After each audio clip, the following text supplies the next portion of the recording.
semuanya. Perkenalkan, nama saya Karina Nurul Indah Suti dengan 3 digit NIM terakhir 195 dan rekan saya Amelia Fadila ini dengan 3 digit NIM terakhir 180. Di sini kami akan menjelaskan terkait pencegahan dan mitigasi bencana banjir. Beberapa pembahasan yang akan kami bawakan diantaranya yaitu faktor penyebab, dampak, dan cara pencegahannya. Selamat menyaksikan!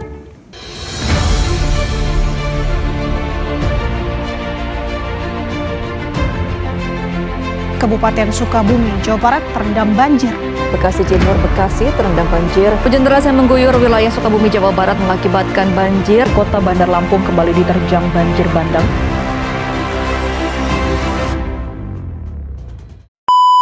Setiap tahun, banjir menjadi ancaman yang nyata bagi banyak wilayah di Indonesia. Tapi, tahukah kamu apa saja penyebab banjir, dampaknya, dan bagaimana kita bisa mencegahnya?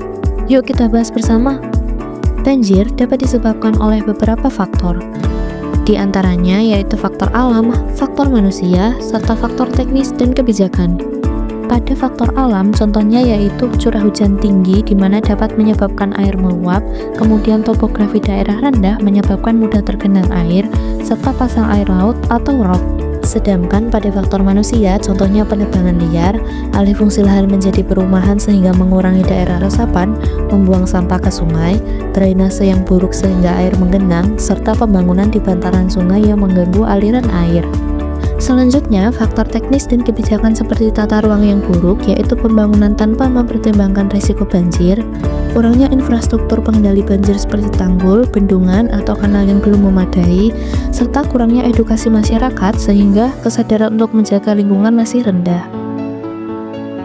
Lalu apa aja sih dampaknya?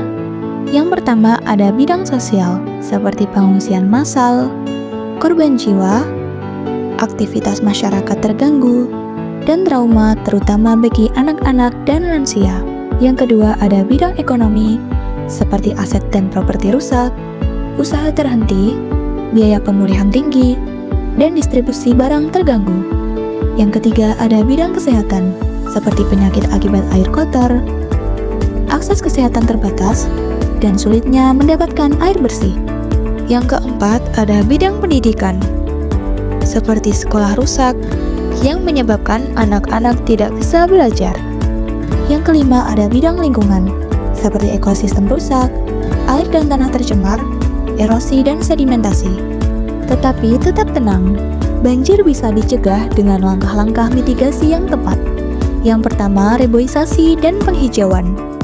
Dengan menanam pohon di daerah hulu, maka dapat memperkuat daya serap air. Yang kedua, sumur resapan dan lubang biopori. Berikut ini adalah cara pembuatan sumur resapan untuk menampung air hujan agar meresap ke dalam tanah dan mengurangi genangan. Yang pertama, buat lubang sumur dengan diameter 80-100 cm sedalam 1,5 meter. Hal ini perlu diperhatikan supaya kedalaman ini tidak mencapai atau melebihi muka air tanah.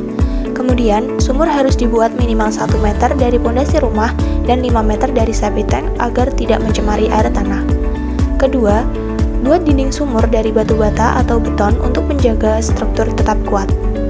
Ketiga, air hujan dialirkan dari atap melalui talang air menuju talang pembuangan menggunakan pipa paralon agar masuk ke dalam sumur resapan. Di dalam sumur, air melewati lapisan ijuk dan lapisan pecahan batu atau batu bata yang berfungsi menyaring kotoran sebelum air meresap ke tanah. Yang keempat, buat saluran limpasan yang mengarahkan kelebihan air ke jalan atau area lain. Selanjutnya, cara pembuatan biopori. Biopori dibuat dengan mengebor tanah sedalam 100 cm tanpa melebihi muka air tanah dan dengan diameter 10 cm. Lalu, dipasang pipa paralon berukuran sama dan diberi kawat penyaring atau tutup dop di bagian atas. Lubang diisi dengan sampah organik seperti daun-daunan untuk mendorong aktivitas organisme tanah. Jarak antar lubang biopori disarankan 50-100 cm agar efektif mempercepat peresapan air. Yang ketiga, normalisasi sungai dan perawatan drainase, yaitu dengan menjaga saluran air tetap bersih dan lancar. Yang keempat, tanggul dan kolam retensi.